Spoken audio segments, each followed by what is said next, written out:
Meeting করে চলে গেছে। এখানে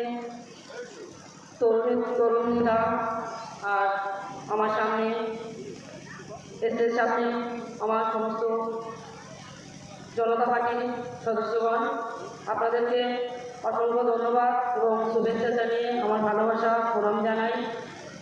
আপনাদের কাছে আজকের এই ভবানীপুর পাড়ঘাটায় আপনাদের কাছে এসে বক্তব্য দিতে দুটো কথা বলতে পারছি আপনাদের কাছে, এটা আমার সৌভাগ্য।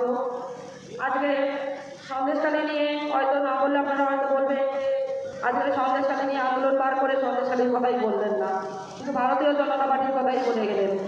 আমি বলবো আজকের সন্দেশখালীর বুকে যে অত্যাচার হয়েছিলেন সেই অত্যাচার এই পশ্চিমবাংলার কোনো গ্রামে কোনো বুধে কোনো মানুষের উপরে নাও, এই বর্ষিয়ার লোকসভার কোনো মানুষের উপরে নাও কেটে যেতে চাই।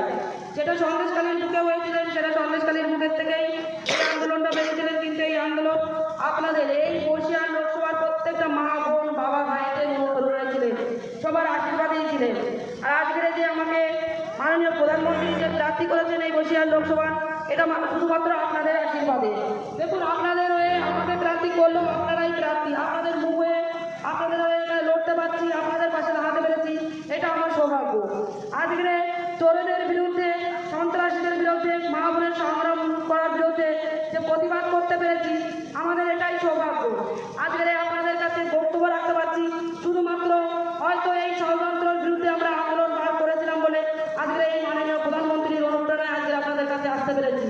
আপনাদের ঘরের মেয়ে ঘরের বোন ঘরের দিদি বলতে পারেন। আজকে আপনারা নিশ্চয়ই চাইবেন না যে এই তৃণমূলের গুন্ডা বাহিনীদেরকে ভোট দিয়ে এই শেখ শাহজাহান উত্তম চন্দ্র শিবু আজরার মতো আর এই হাজি নজরুলের মতো মানুষদের আর এই পশ্চিমবাংলায় বাস দেবেন। এই পশ্চিমবাংলায় যদি ওদের মতন মানুষদেরকে এই টিএমসিকে ভোট দেওয়া হয় তাহলে শেখ শাহজাহানকে আবার ফিরিয়ে আনা হবে।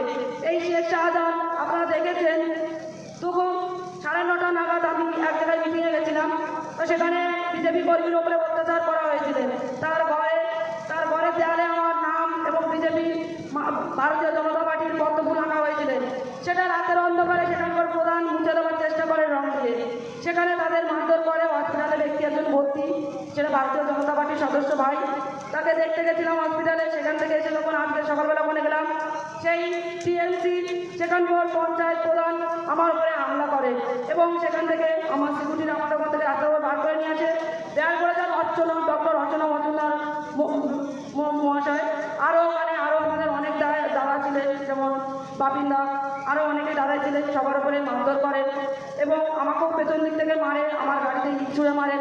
তাহলে আপনারা চাইবেন না যে এইরকম শেখ শাহজাহানের মতো মানুষেরা এখনও অবধি ভূতে কোনো মানুষ এখনও অবধি টিএমসির প্রধান হয়ে বেঁচে থাকুন।